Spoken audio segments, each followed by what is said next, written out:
We got a flat tire. Nipped. First ever night vlog. There was foul play involved. I'd like to go ahead and just sort of address the rumors. All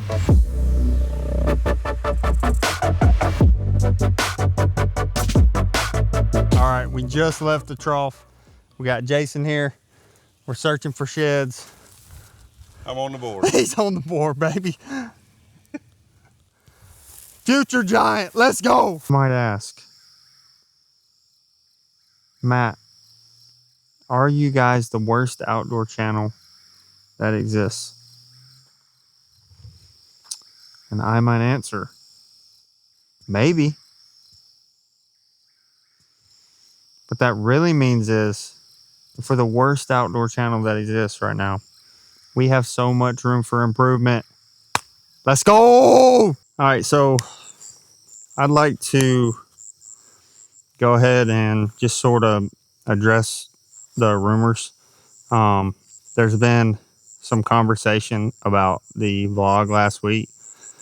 And we do try and keep it, you know, where anybody can watch it. I know there's some kids that watch this channel, and I want that to continue. And I'd just like to say I'm sorry. Just go ahead and get it out there. And if you did watch the vlog last week, I'd like to say I'm sorry for what happened in it. I'm embarrassed, and it won't happen again. I definitely wore a shirt that was way too small. And if you're here to watch, really skinny farmer's tan arms, then last week's vlog is the place to go. But we're going to be better. We're not going to wear shirts that are too tight, schmedium shirts, if you will, and embarrass ourselves like that anymore. We learn, we get better from it, and that's a commitment to you guys. So from the bottom of my heart, to the parents of any kids that saw that, I'm sorry. Dang.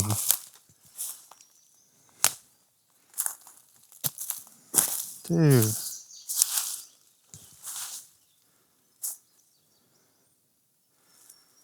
That freaking sucks.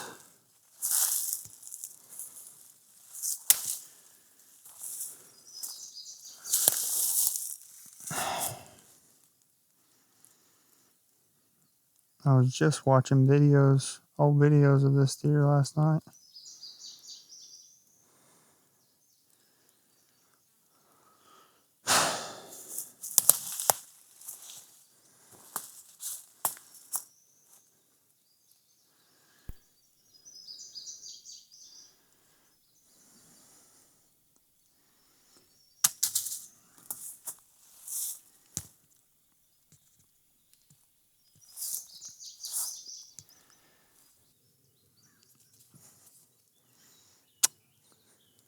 There was foul play involved.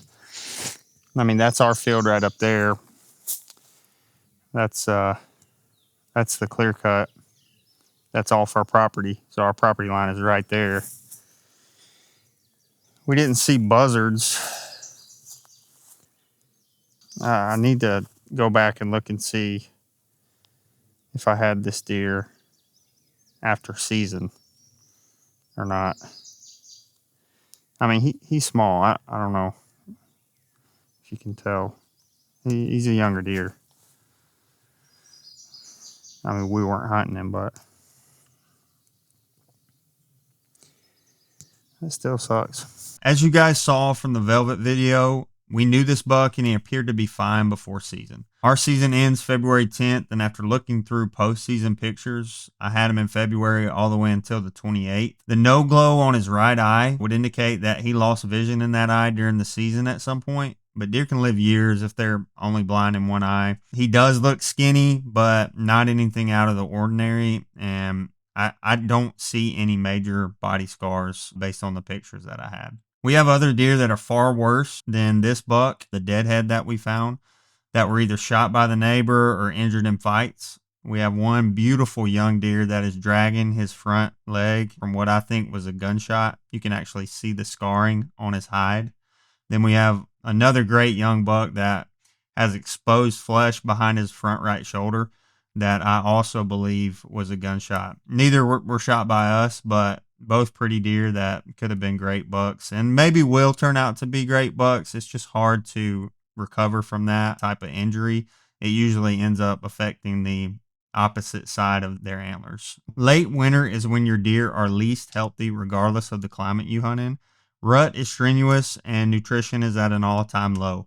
In a couple minutes, I'm going to show you a bigger deadhead we found earlier this year. And now that we have 2 deadheads, I'm going to go ahead and send this new guy off and get him tested just in case there may be some sort of disease. Regardless, you hate to lose them like this. Our fawns are born in September on our property, which sets them behind and leads to most of our 1-year-old bucks being spikes. This is a 2-year-old buck on our property, and really he was all I could ask for. Mainframe 8 with a high rack and long brows. I know he might not look like much to some, but this is a great 2-year-old for us, and it's really just sad to see. But I've heard it said before, and I believe it to be true.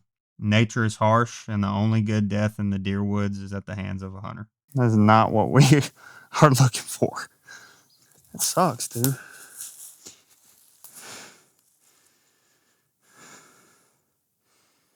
Definitely had, 2 or 3 years before we would have probably been hunting him, but I don't know. It's like sheds are such cool bonus, like treasures almost.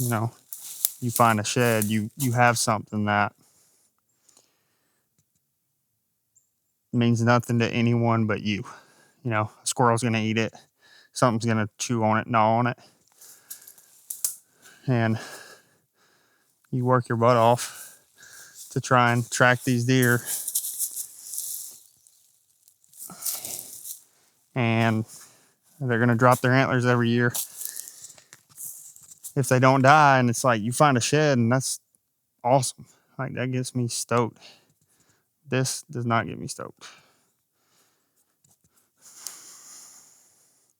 You see a pretty young buck, and it's the same deal. I mean, I'd rather find it than not find it, but still sucks. We got a flat tire. So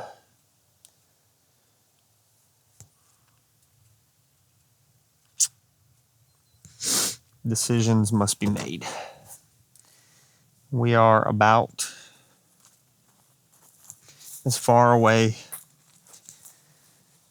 from the cabin as we could be. Let's just chart it out while we're standing here.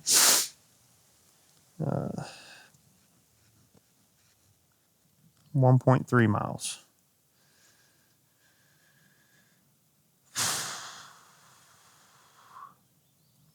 In a straight line, which we cannot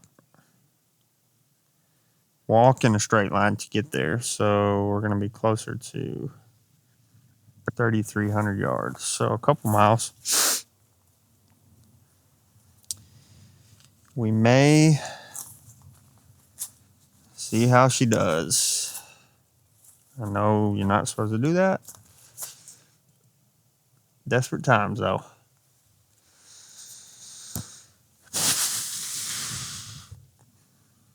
It's really the first bad thing that's happened along this off-season journey we've been on, so could be worse. She down. Oh, man. Hogs. We set traps last vlog, and this guy just couldn't resist the marshmallow and Swedish fish combo.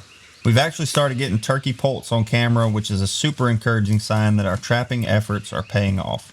Trapping is an important part of managing your land, especially if you're feeding, because the raccoons can basically take over a feed location if left unchecked.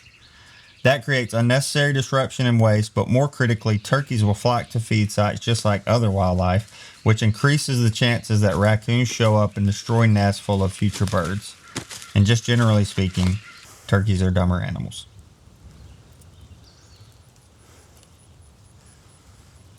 It's coming!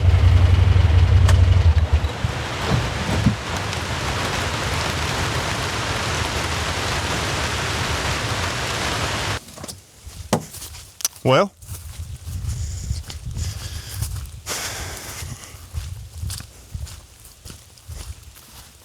luckily I can drive around it in this select cut lane, but the main gate's over there. That just happened, so there you go. While we were up at the north end of the property.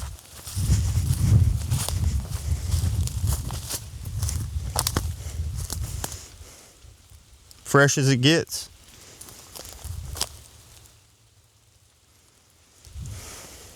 How about that? Pretty good sized tree. There you go. That's my boot.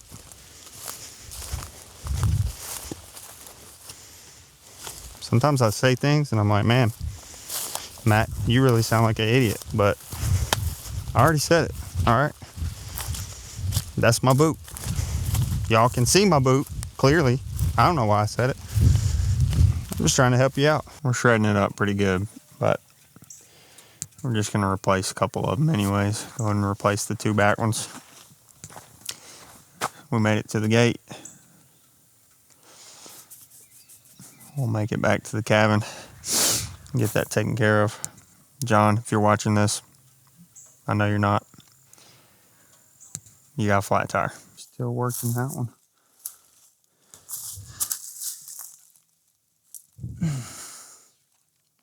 It is April 25th.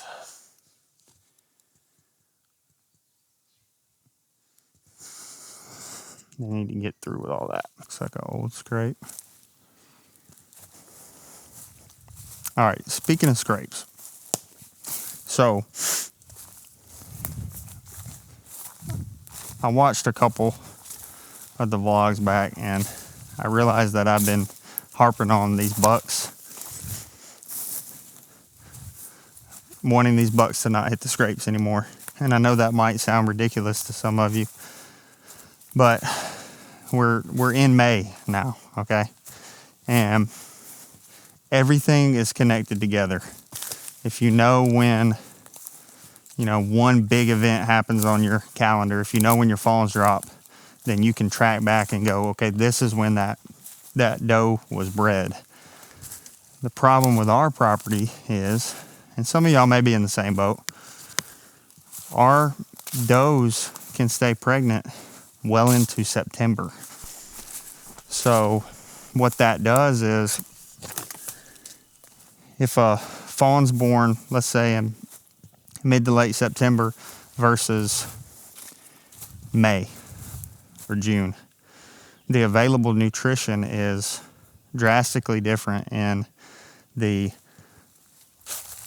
fall, winter months of the year versus spring and summer. So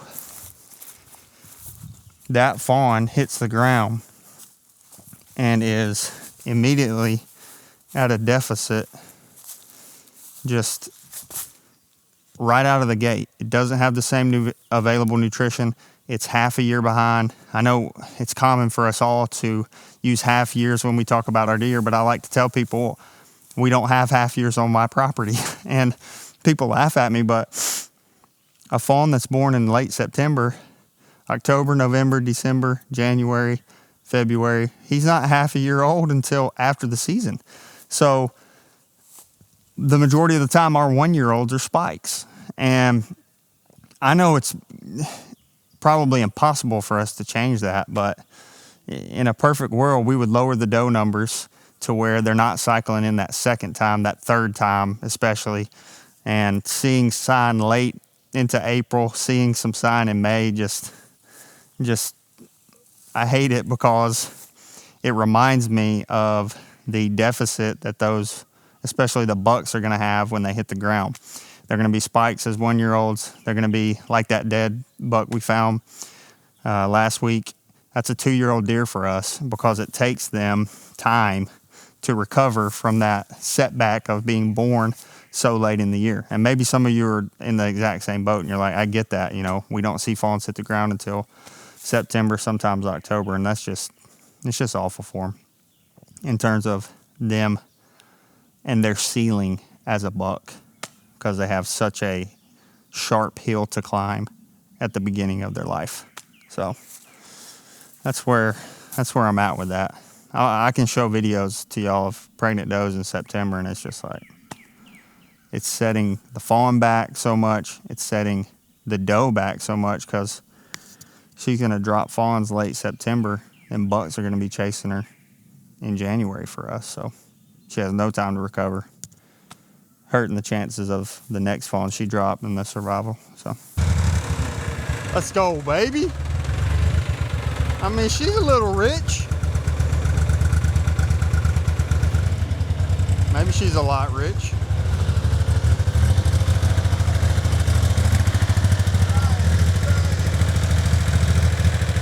Let's do a rock concert. Back in black! I hit the sack! I do the note about a bit back!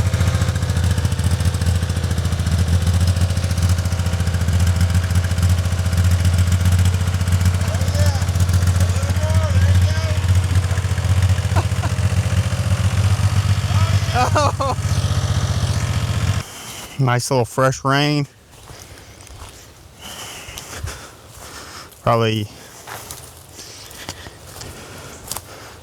2-3 days ago. Everything's wet down here, and the deer moving. I've been slacking on the cameras a little bit, if I'm being honest. Slacking on changing the batteries a little bit and SD cards. Finally got around to doing it last week, and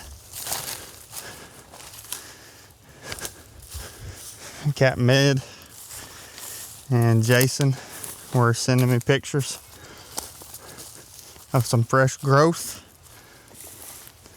I'll probably put in some pictures right here, but they growing.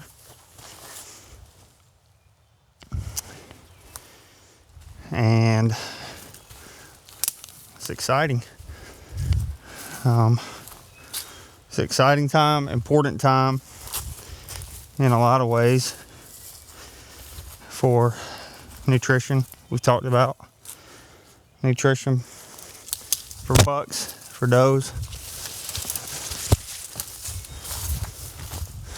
I'm down here swapping out my SD cards, putting out just a little bit of feed, but they have the cell cams popping this week. I prefer old school. We probably shouldn't get into that, but all right, I prefer old school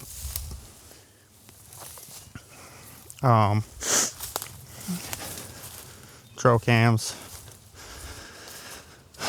Not really, because I think the cell cams are too much of an advantage, or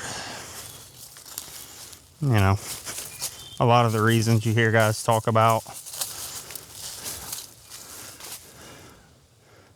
I just don't think I don't think I need them in my pocket, number one. I'm pretty deep into it as it is, and it's probably better for me to leave the land, go home, check it, be done with it. I also think it's just different looking at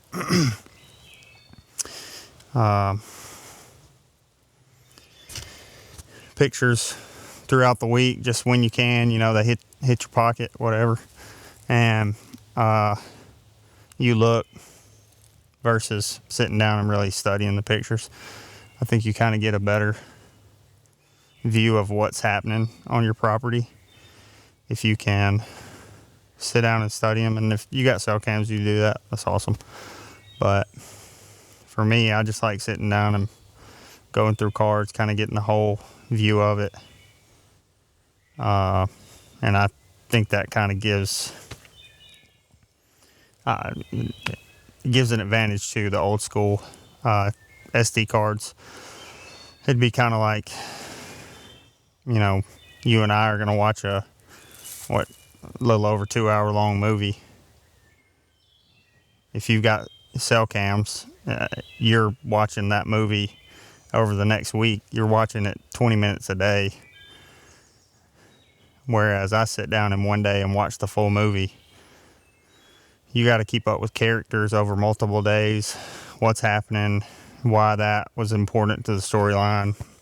You know, I just get to sit down. There's no way I could watch a movie like that. And to me, it's very similar, because you're trying to track which bucks are where, who they're with during this time of year, especially if you get to hunt a velvet season. If you get to hunt a velvet season, or you get to hunt in a state where it's a really late rut, like our rut is middle of January, then you're going to be able to hunt when they're still in bachelor groups. And if you're hunting when they're in bachelor groups and you know which bucks are roaming together, you know, those smaller bucks, even though you don't see them throughout the whole summer, like they can be important and kind of giving you tipping you off to when your target buck, the buck you're trying to kill, could be moving in, or you see a buck move on camera, you know, scraggly little 6-point or whatever in an area that's nearby. And if you know that he's with old big boy, old sad daddy, then it could help you kill him. But that's my thoughts on cell cams versus traditional. I'm certain that is not a popular opinion. And you know, we got guys that live far away, so that kind of gives them the opportunity to be getting pictures while they're out there in Florida. All right. She on there? She's on there.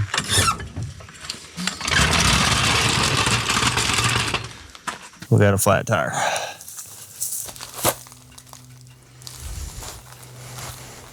We're back. We got Jason, the trap man. A little bit of leftover raccoon from the last one. We got the ultimate combo. Essential. Swedish fish first, goes down at the bottom. That's what gets them. We tease them at the beginning with just a half a marshmallow. They can have that. And they go for the fish and gets them. All right.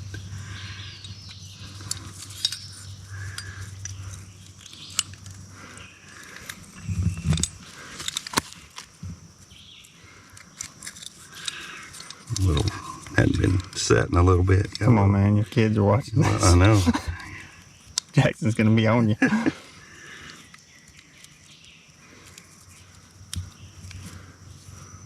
Look at him.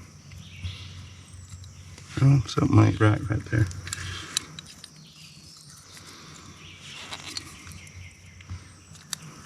The strength of 10,000 men. All right. Mm-hmm. Here we go. Look at that. It's ready for a catch. Trough right there. Water right there. Raccoons everywhere else. What was that other one? I think it's right back here somewhere. You see it? Oh, there's an opening over there. I don't see it. Thought it was.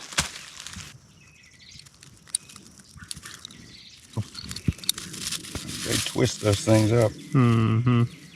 You would too, bro. I would too. My leg was caught in that. Let me get your leg up in there. All right. Let's go. Here we go. Are we professionals? Not yet. Not yet. Our success rate is pretty high. Our success rate, we were 8 for 8 a couple months ago when we put them out. 6 raccoons, 2 possums. So we'll keep y'all posted.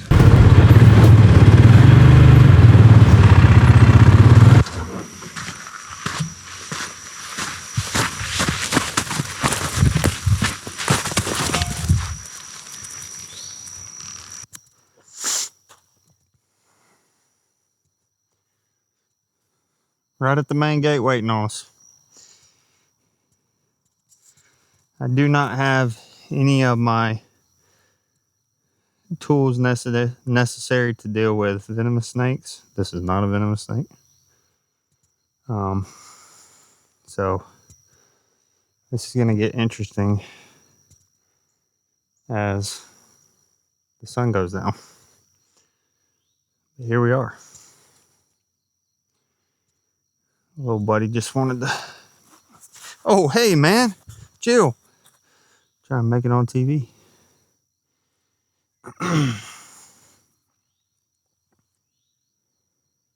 It's pretty.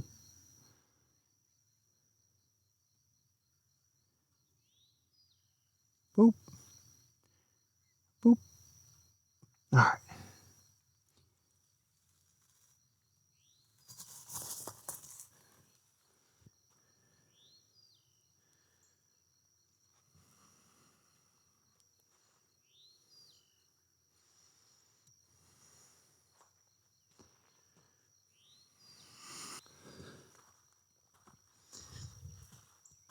Actually, they're cutting grass that way, my guy. You may want to go this way. All right. Well, you do you, bro.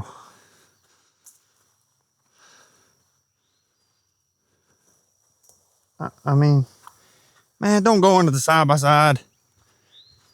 Oh, perfect. He's in the tire.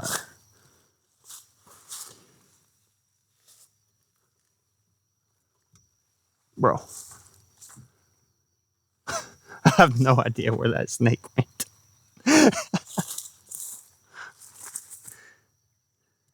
All right, well. He gone. Be nice, huh? Bush hog and keep one of them select cut lanes clean.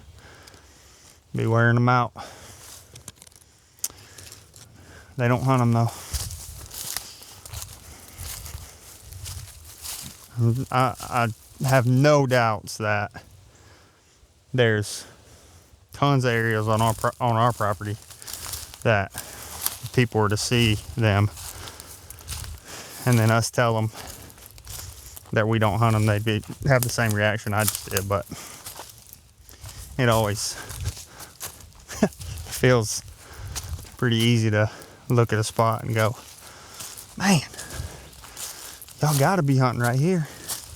Y'all could tear them up on somebody else's property.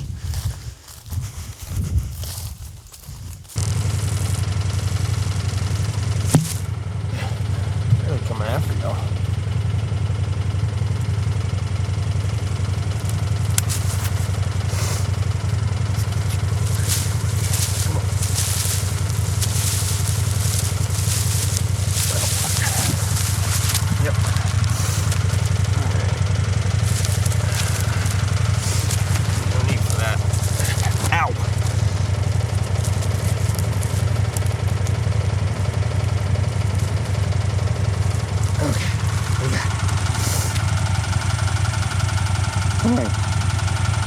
Come on, man.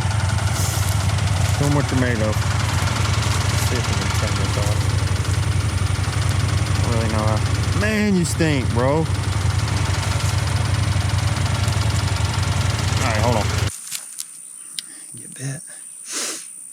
There he is, our first snake. No, it is not a giant rattlesnake like I've been promising you. But there he is. He really went at you guys a couple times. So we're going to continue to let him work on the mice.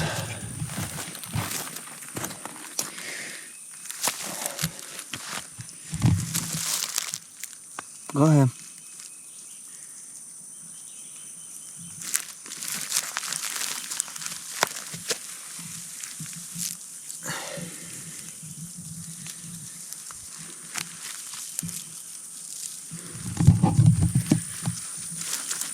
We're back. So I just let that snake loose right here. I don't know if y'all could see that hole. Haven't moved the side by side. We're still in the same spot. Just kind of just watching him leave. Look at that. Boom. Let's go.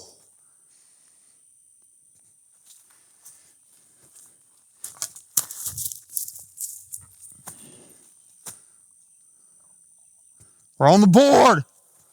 Woo! So we drove down here into this field. It's a bigger field. Found the shed from Casanova up the hill above the hickory oak last week. Drove in here just to kind of drive around before the grass gets crazy tall and I won't be able to see anything.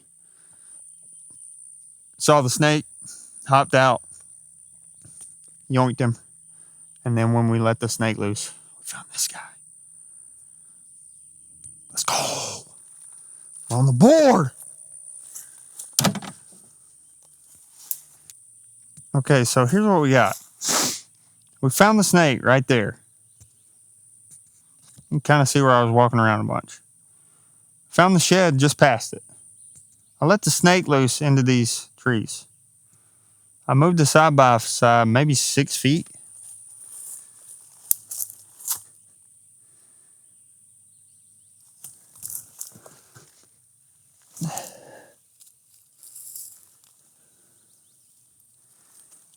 And this is definitely a bigger snake. I don't know if they were doing the dirty and we just kind of, oh yeah, definitely a bigger snake. We just kind of caught the one and then happened to drive up on the other one. But he's obviously not very happy. All right, I mean, I get it. I ain't doing nothing. You almost let me run you over, you dummy. So that's kind of where we're at with that. 2 snakes in a shed.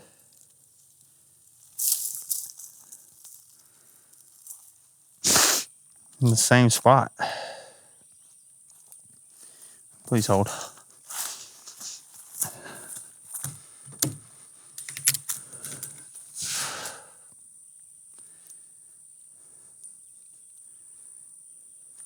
Yeah, this one's,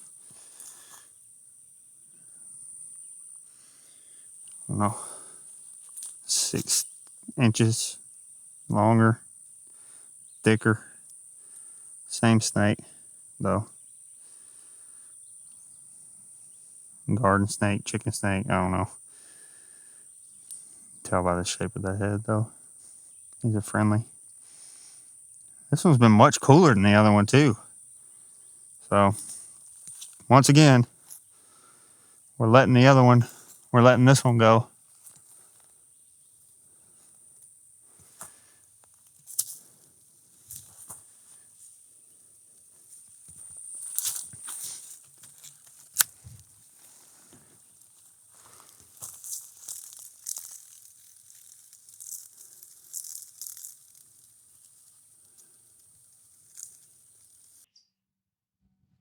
looks pretty sweet.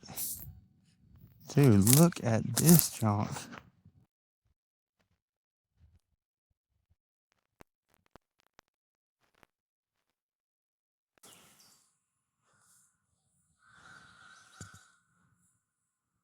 Boy, I hope I'm not where I think I am. Best way for you to learn the property is get out there, walk around in places you haven't been.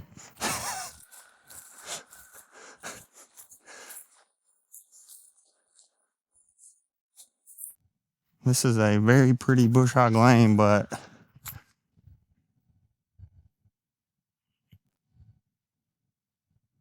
dang, I am way away from where I started. Okay. I gotta make my way back. I'm at a place we call the El Dorado. And I gotta go way up the hill. So we'll work our way back that direction. We're walking our way back. Found the main road. Went a little further down than I would have liked, but we out. I'll tell you this. 3 things I know are true. Because I'm not asking for sympathy about our genetics or when our fawns drop or anything. Nobody cares about your busted March Madness bracket. Nobody cares about your injured fantasy football team. Nobody cares about the poor genetics on your property. You just got to figure it out. You got to do what you can do. If you can feed, try and supplemental feed to close the gap. If you got too many does and they're cycling back in, shoot more does. We've killed 98 on this 1,100 acres in the past 3 years. So, make it happen. I believe in you.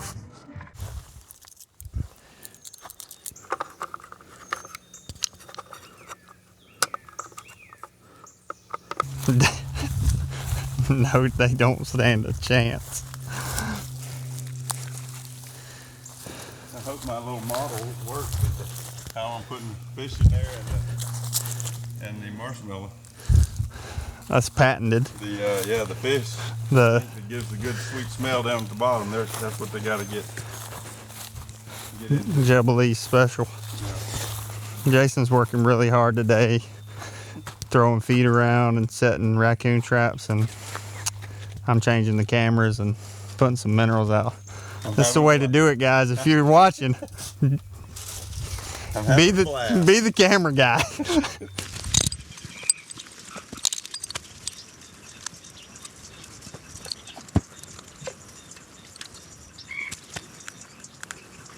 Across all the stuff rusted because of the paint. He rubbed the paint off. See?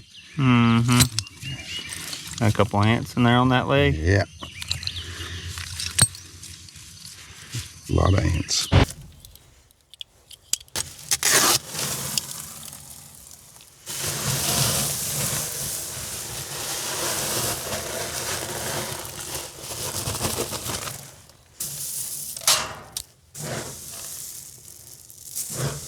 Scrumptious.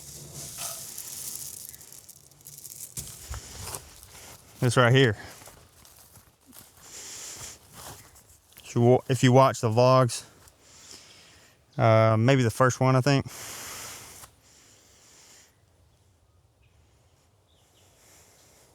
I'm not sure if y'all can see that when I'm doing it like that.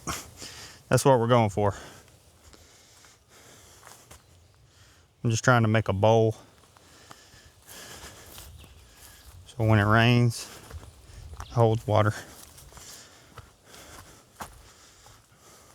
Like this one's really wet. Obviously, there's been deer in it. But not exactly holding water yet. Newer Salt Lake. That's what we're going for. Talk about a diabolical place for him to hang out. Inside the camera housing.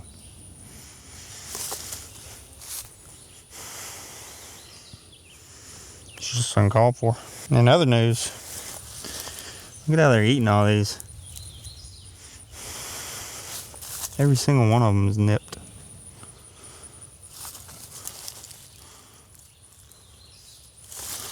Right there. Both of those. Nipped. Nipped. Nope. Nope. I just realized I'm nipped isn't like eating. Alright, anyways. Come on, let's be mature this week, okay? Digging holes in it. Yeah.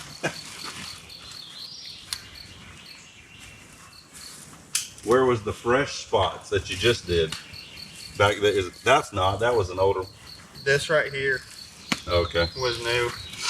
And yeah, no, that was March. I put Oh it wow, out. that's still pretty good. Yeah.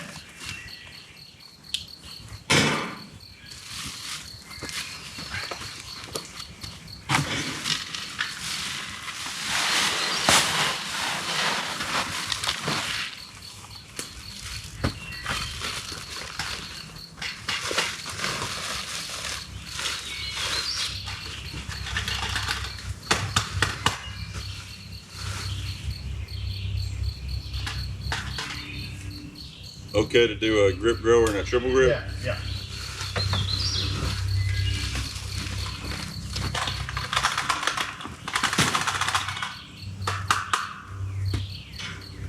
This dang battery out.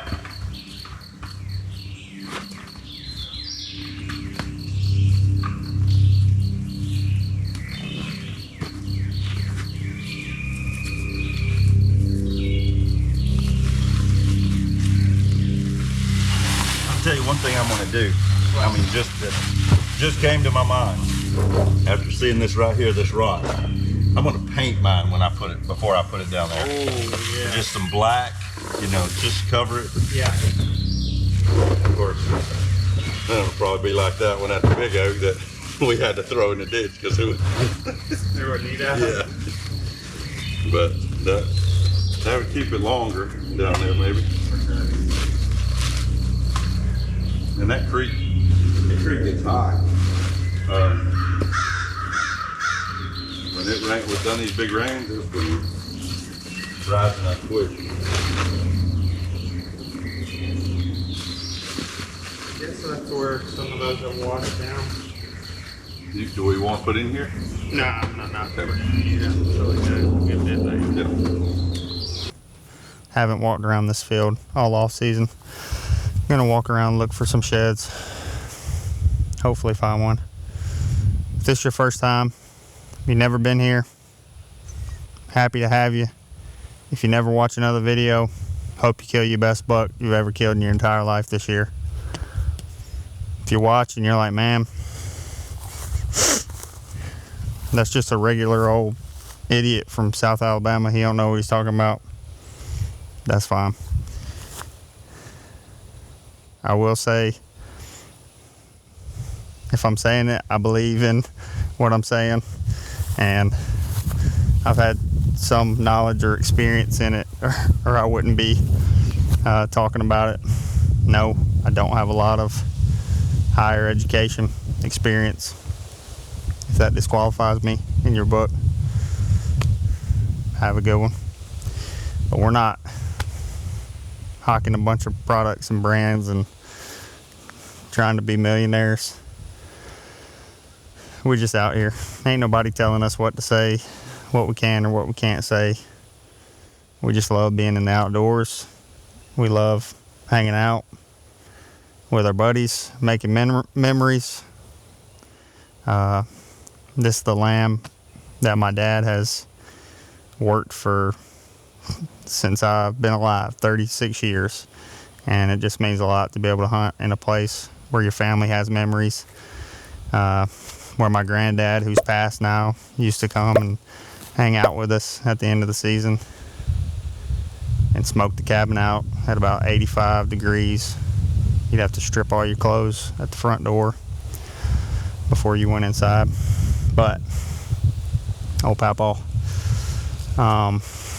We just love doing it. I mean, and if that statement ever becomes not true, it's the year, if you're watching this in the year 2031 and I'm talking about, Elon's hired us to go hunt deer on Mars, then And I'm saying, you know, buy this product. You know, you can come back to this video and tell me I'm a fraud. And if you say there's not deer on Mars, how you know?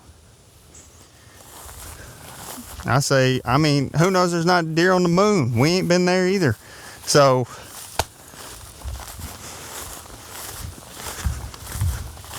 if there's deer on the moon, I could kill deer on the moon. All right, this took a weird turn, but we're going to walk around and look for some sheds. Happy y'all are here. First ever night vlog.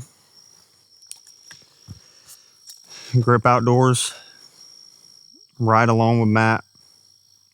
Night vlog. Number 1. It's a little long. We can workshop it. Presented by... Just kidding. We ain't making no money. What are y'all talking about? I mean, realistically,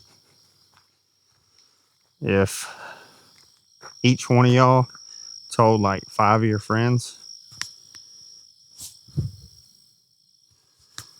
we still wouldn't be making any money. But if each one of y'all told like 20 of your friends,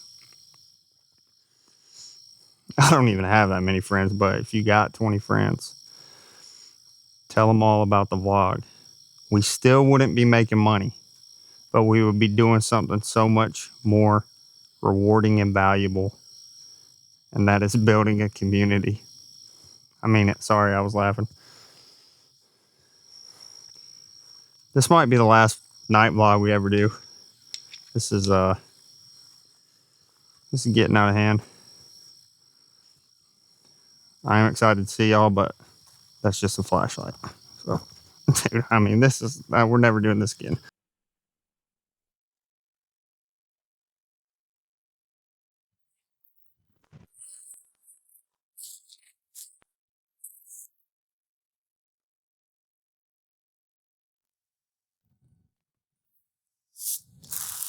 Excess nutrition.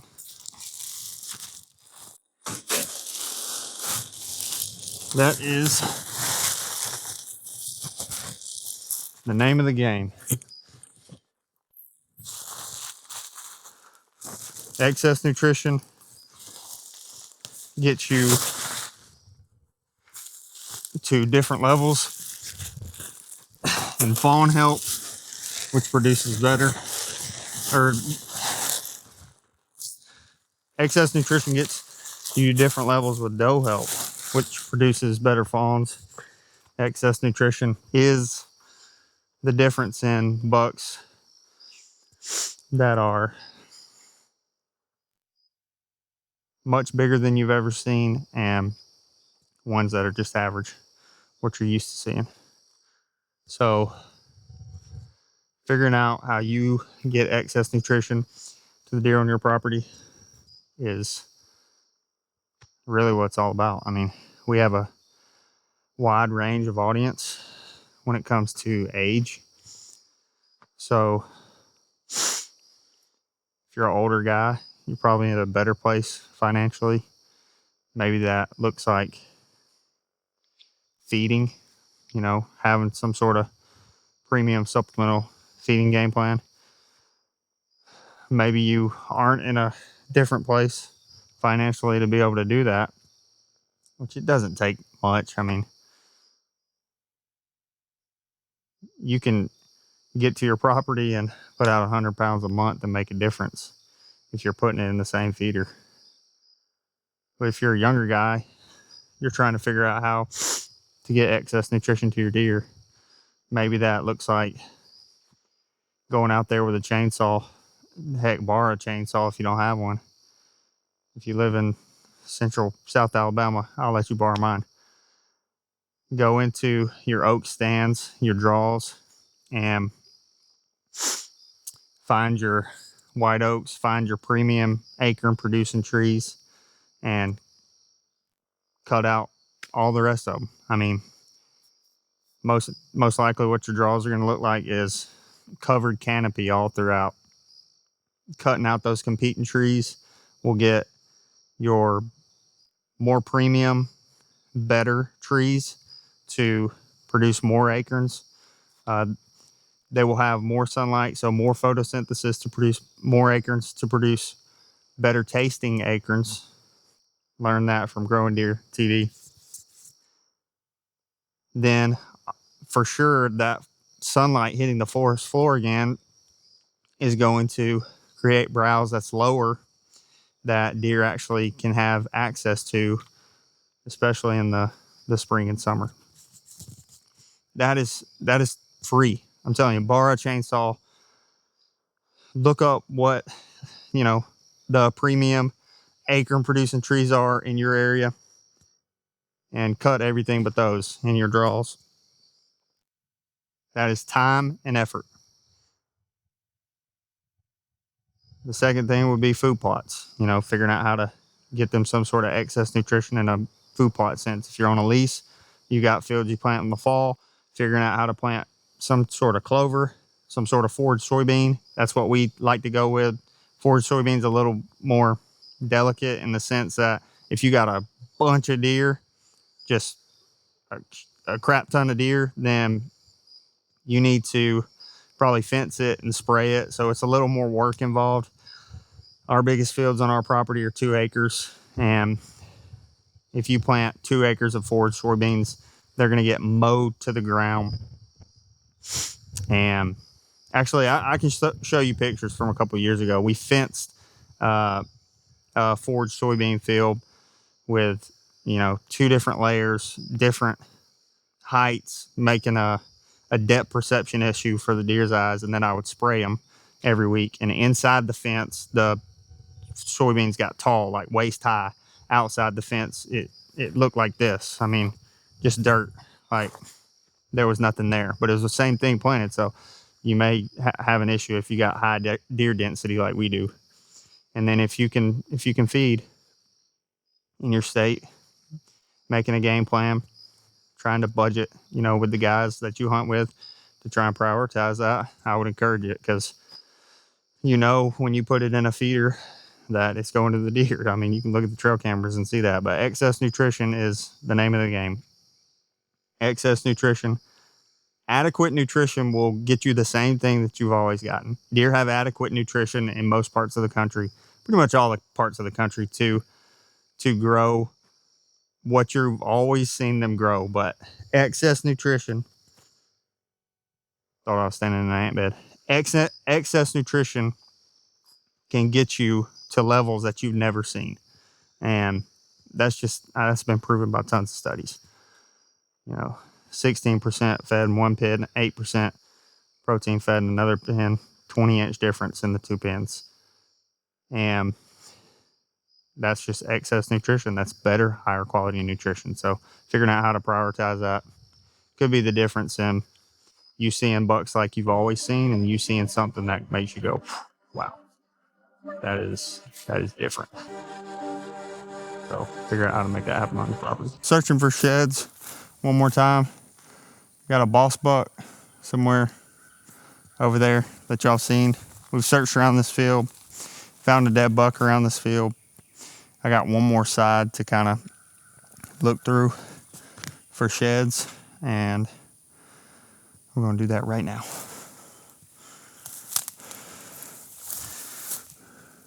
Hogs. I know we show a pretty good bit of me walking around looking for sheds,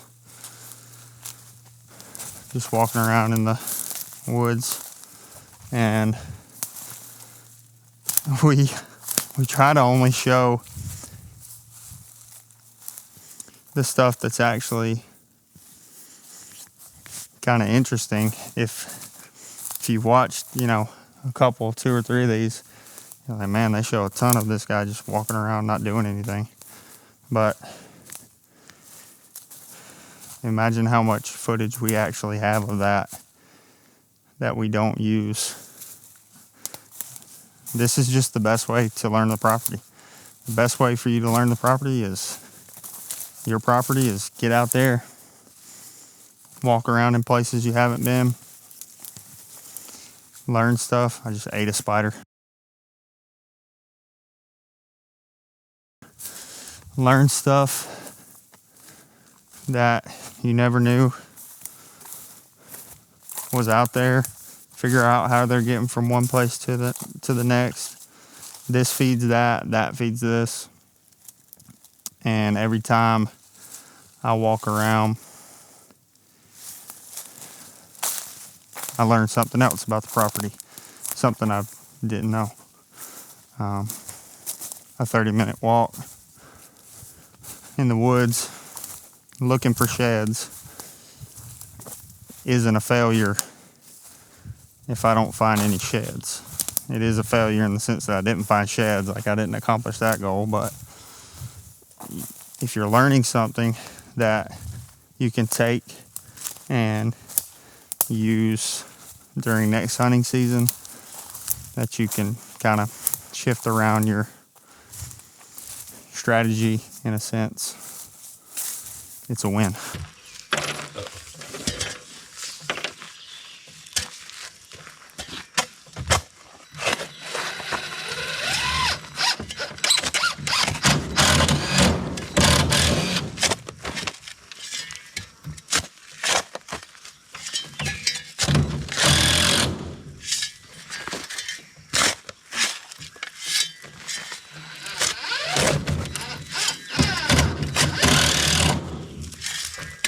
Come on.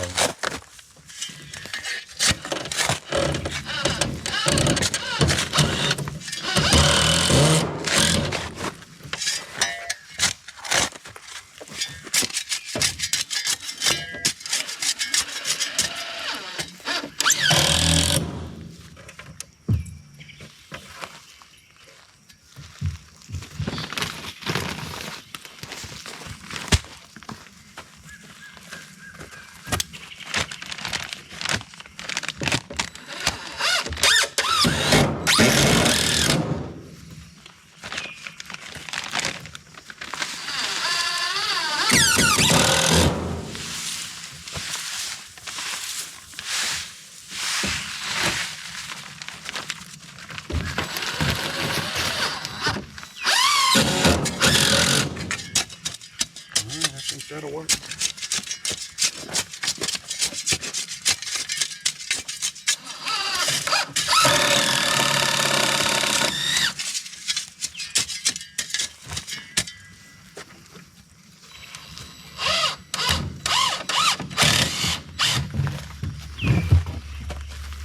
Like it? Yes.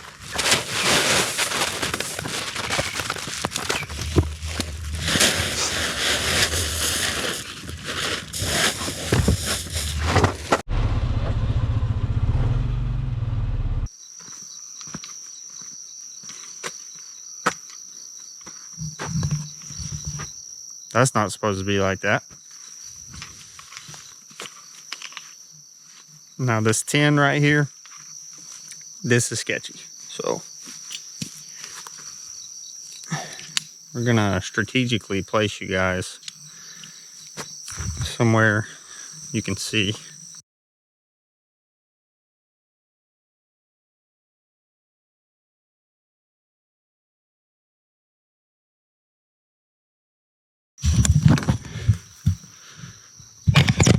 Trough is intact.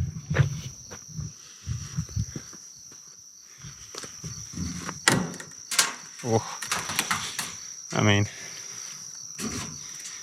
yeah, hogs suck. I'm gonna move this around and get it dialed in. Y'all hang out.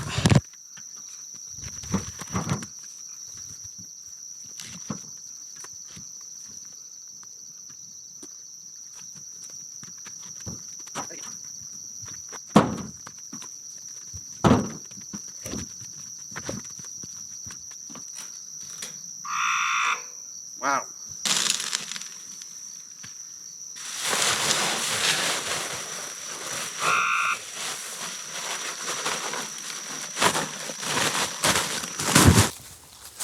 We're out here doing some mineral today as well. It's about 2 months after I originally put the mineral out, trying to refresh the sites. And honestly, I was gonna be a little lazy and not do it, but it's due. I mean, it's time to get it back out there. About 2 months after, and we got rain coming next week, which has been kind of dry. So I just had to get it. We had to get it back out. Get that mineral out there. Get it soaking into the ground, and take advantage of the rain coming. Oh.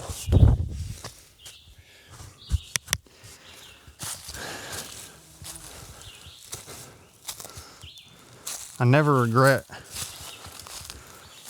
getting out here and getting after it, staying on schedule, making a plan, executing the plan. I don't regret doing minerals today. I would have regretted not doing it.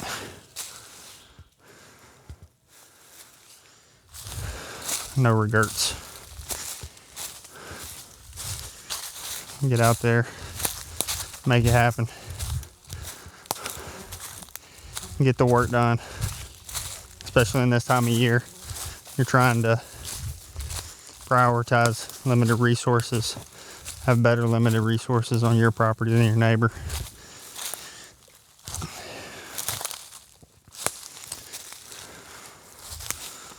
And part of that is minerals. One of the cheapest ones is minerals, honestly. Bang for your buck. You can spend $100 on minerals and do a pretty good job of covering your property. If you got 1,000 acres or so. So make it happen. I do love running trail cameras year round. Even if we did nothing in the off season, I'd want to have the cameras out, coming down, checking them, seeing what was going on. Because most of the time, you're not going to necessarily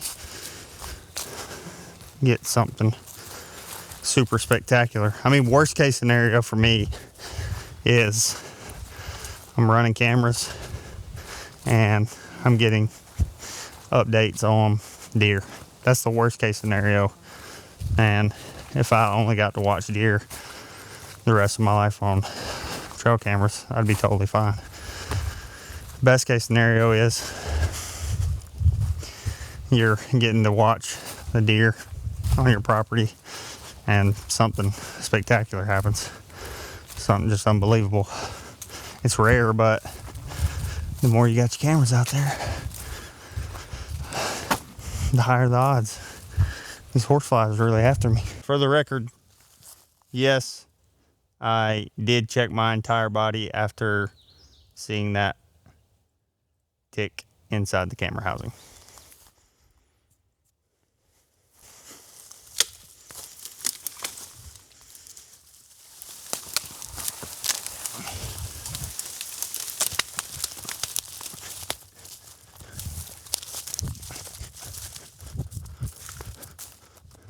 Oh yeah. Hey guys, he just jumped out. Oh man, you can't see him. Hang on. A little sketchy here. Where'd he go?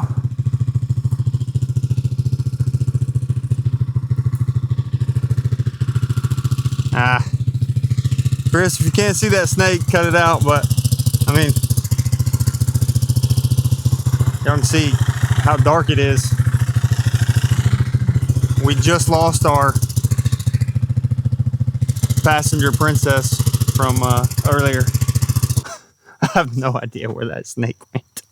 He rode around for about 45 minutes. So it's just us now. I'm not an expert, I mean, at anything.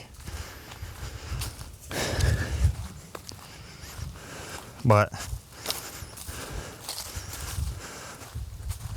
I've been running trail cameras a long time, and I really do love doing it. And so, I don't know if that qualifies me to talk about it or not, but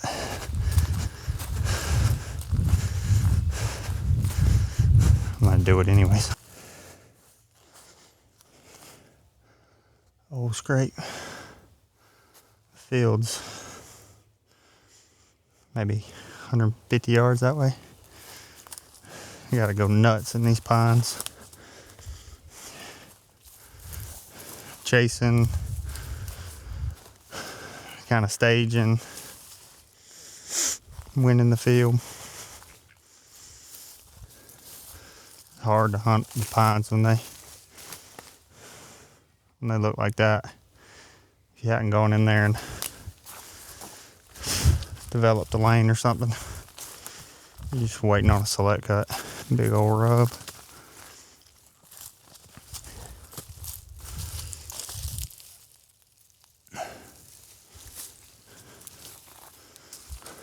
This little drainage, I think this used to be a road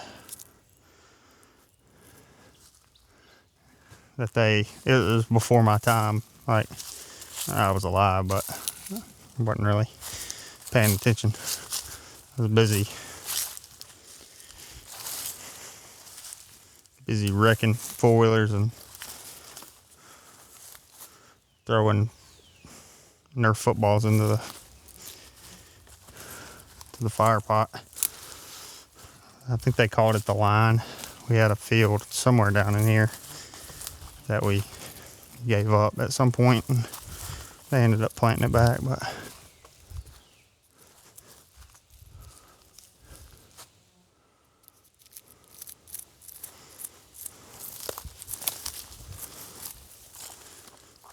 it gets a little prettier over in here. That draw wraps all the way around where we were a minute ago, which was around the hill this way, maybe over in here. The draw comes down, wraps around the base of this hill, opens up the hardwoods into some bigger stuff.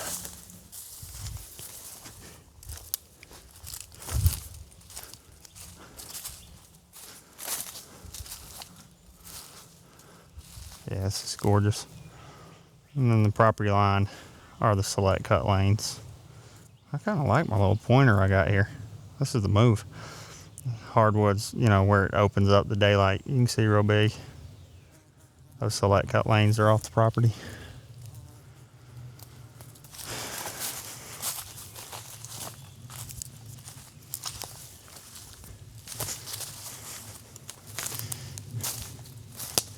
Kind of can't believe we haven't found a shed though. It's actually a really pretty little pocket right here. It's got this smaller white oak.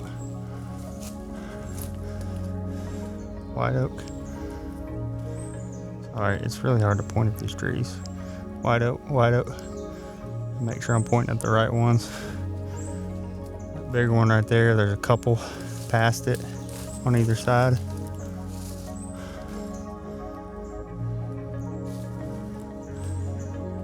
Big one right in the middle.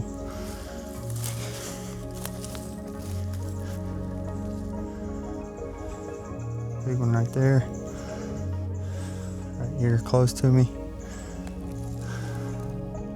And then one right, I think it's right here. One right there. A little pocket on the edge of this hill. Goes down into a draw. A hardwood draw, hardwood bottom we hunt out of. That field is up the hill this way. You can kind of see the pines starting to thicken up around it. This could be a sweet spot. There's a lot of deer moving in here. I would guess they're working above the draw. Obviously going up and down the hill from the draw to the field for sure, but nice little timber transition. There's pines all the way around it. There's a clear cut on the west side of it. There's a clear cut on the west and the south side of it. Hardwood, big hardwood bottom, north side of it. So, a lot of different timber transitions.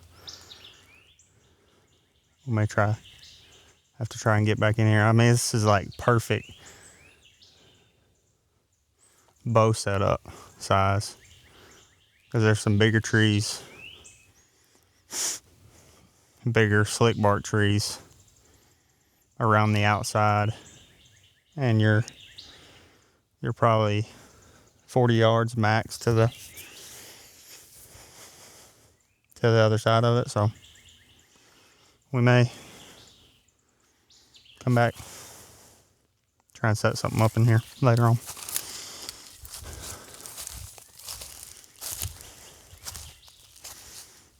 Never been to this place. Didn't really know it existed.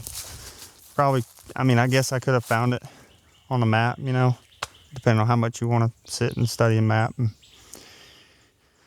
do that to try and learn your property. But it's cool to walk in on places like that and kind of get the game plan going for how you might be able to use it.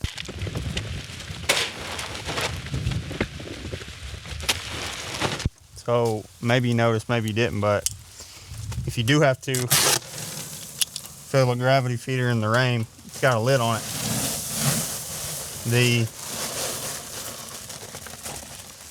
The strategy would be open the lid, put the feed in, shut the lid, open your next bag, the way that I just did. If you can find roasted grains, that's gonna help with moisture tolerance. You roast the grain, obviously you're pulling moisture out of whatever that grain is, soybeans, peanuts. So if you have to put it on the ground, finding some sort of roasted grains does help with moisture tolerance, especially in the fall. I think in the fall and winter would be closer to when guys are having to put it on the, or wanting to put it on the ground. You know, they're deep in the woods, maybe trying to push closer into where those deer are bedded. But yeah, that's my thoughts on that. Finding something that's a little more moisture tolerant goes a long way in a feeder, because if moisture gets in that feeder, it's no good. Man, look at that. Oh my gosh, that's the dream, dude. Stump, mineral on it, rain comes, fills up the stump. Oh, let's go. Oh, Lord have mercy.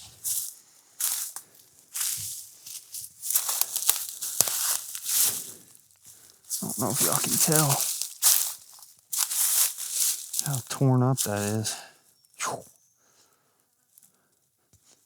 This actually could be the same tree. You'll see the branches or leaves that they're tearing up over in the from the video last week. So they got a cedar destroyed right next to it. Little scrub tree right there, old rub. Looks like they pretty much killed this tree, rubbing it, and then it broke. It's actually still alive. But coming from off the property right here, this is the lowest point. So I'll just give you an idea, elevation wise, like it goes uphill that way, goes downhill off the property, uphill that way, and then pretty level for a little bit, but then straight uphill all on our property this way. uphill every direction. So they're kind of working him at this lowest point of elevation, hitting these rubs, you know, scrape right over there. Hasn't been worked, but you can kind of tell how we've encountered a snake in his natural habitat. He has no idea we're here. It's a 30-foot Burmese python. Dang, my boy is quick with it. It's the Tyreek Hill of snakes. Y'all trying to get bit today?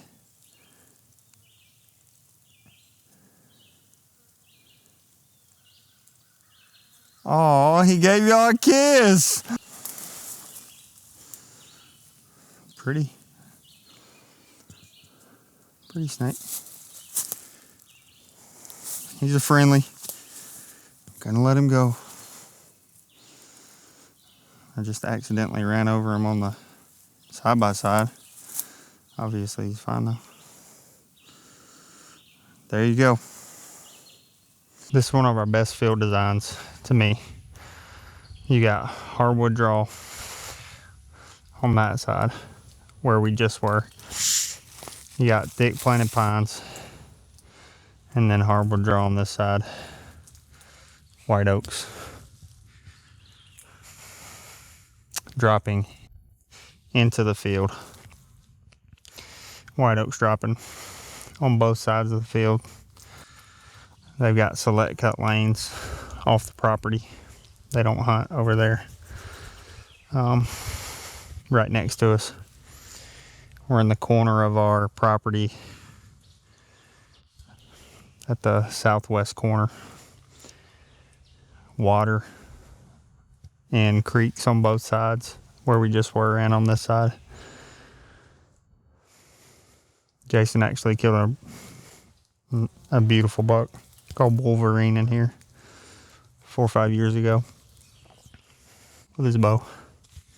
Good spot, tons of does. My gosh, tons of does in here.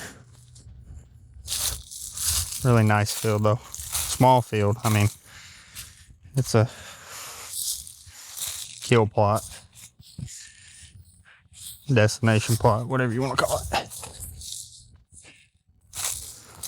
Not really a major food source for them. We're gonna drop this guy off and look at the other side. Cast our nets on the other side.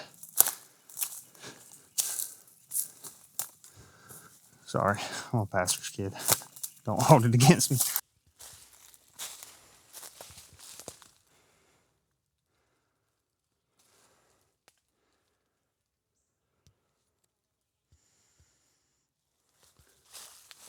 Hate to see that. Big old white oak. Dang, something got ambitious. That tree. This is the second deadhead we found this year. We found one, I want to say January. And to my knowledge, we had never found one up until that guy, so we're gonna leave him here, go to the other side. This would be a heck of a lot easier if 3 or 4 of y'all were out here with me. So if you want to walk around in the woods looking for bones that deer leave behind, let me know. Oh, nice.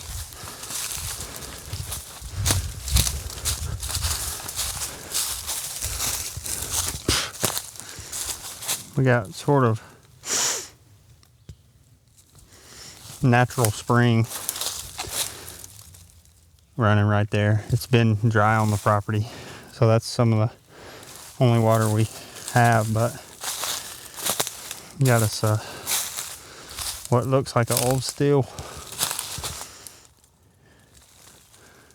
drum.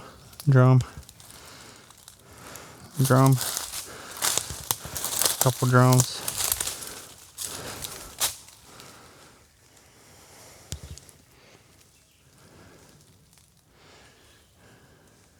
Good times were had.